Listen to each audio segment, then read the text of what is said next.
what we have here is U.S. influence for sale. So retired U.S. officers marching into work for foreign governments, and we're not talking about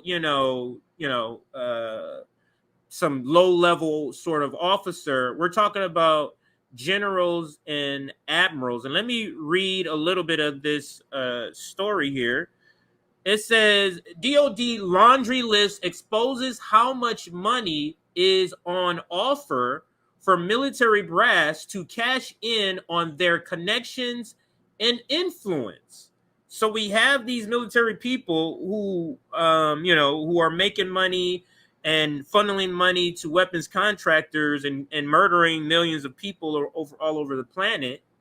And then when they retire, Nick, then they go to those same countries that we had some conflicts in and actually sell their influence back. It is truly a cesspool. Do you guys see how this is related to capitalism? Do you guys see how it's related to capitalism and it's all related based on capital and maintaining the power for that class. You guys see, it's all one big club. They all control everything. They control the media. They control the politicians. They have the private sector on lock. They have the public sector on lock. They have foreign. They send people who are what's the term I'm looking for? Diplomats. They give diplomatic jobs. You ever see anyone who like the French diplomat, the South Korean diplomat, Brazil diplomat? Guys, those are the most corrupt motherfuckers, and they got that job because they're part of the rotating, never-ending rotating cycle of a government job, private sector job, vice versa. So, like what you see here, see here with people like Jen Psaki, and it's truly disgusting. Yeah, exactly. But this really surprised me, Nick. I gotta be honest. Like once I read it, it's not shocking. But I was just like, wow, these fools are just really doing this shit out in the open. Don't even care. Absolutely. So, members of Congress have obtained a list of former military officers who have done paid work for foreign governments since 2012. It may be a surprise or not that the list includes 77. You guys hear that? 77 senior officers, generals, and admirals, and that the countries that employ them represent some of the most repressive governments in the world. In quotes, Saudi Arabia, Egypt, EAE. Sorry, I said it backwards. Senator Elizabeth Warren and Charles Grassley requested the information from the Office of the Secretary of Defense, and the list was included in a broader memo of responses to their questions relating to the activities of retired officers. According to the OSD, there were 450 notifications of employment for foreign governments, Nick, from 2012 to 2022. That's a 10-year period. Crazy. Of them, 12 were denied.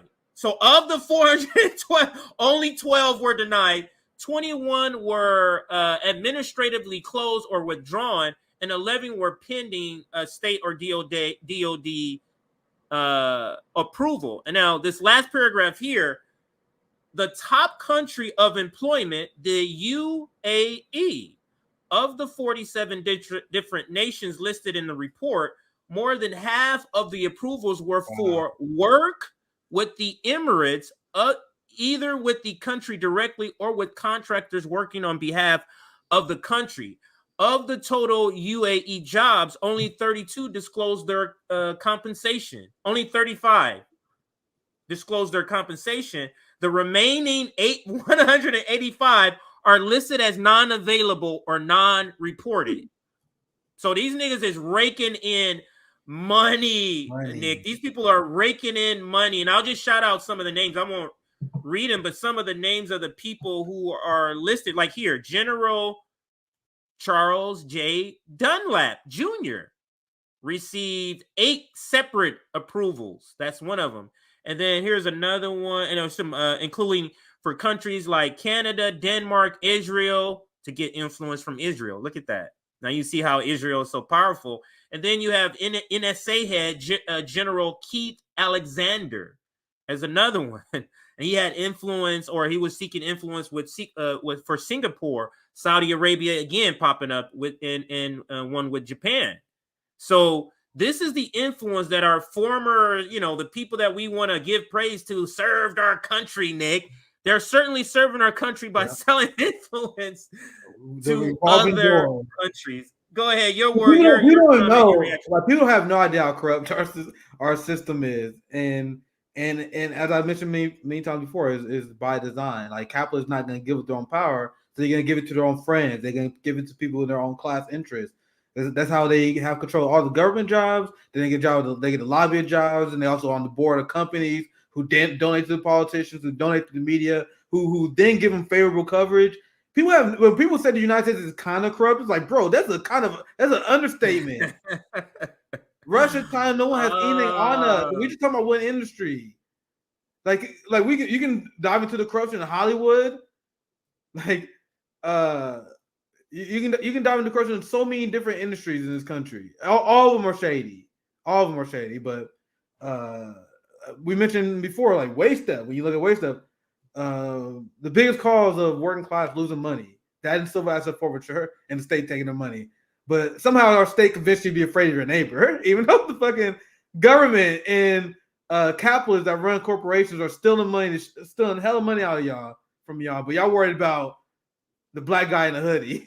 You know how good we could live as a nation, every single person, if our money was spent on us, Nick? Imagine what is the military budget? 800 billion or something like that. I forget the number. Approaching. Imagine 800 billion spent on us. Homelessness wiped out. Hunger wiped out. Like, these things are literally wiped out. Then we're getting healthcare completely free, point of sale, no monthly payments, nothing, point of sale, everything covered, no percentages. All of this is gone if money was spent on us.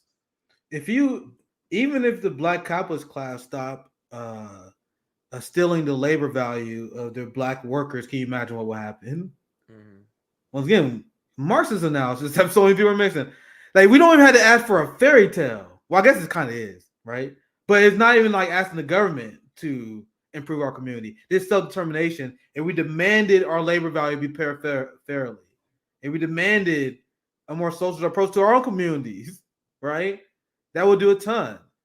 People, and this is the thing that Democrats always lean to. They say, we got a black agenda. We invested some bullshit amount into black community businesses. The same businesses that exploit and take advantage of the labor of black communities, the same as white capitalists do. And another point is, like, if you look at Oprah, LeBron,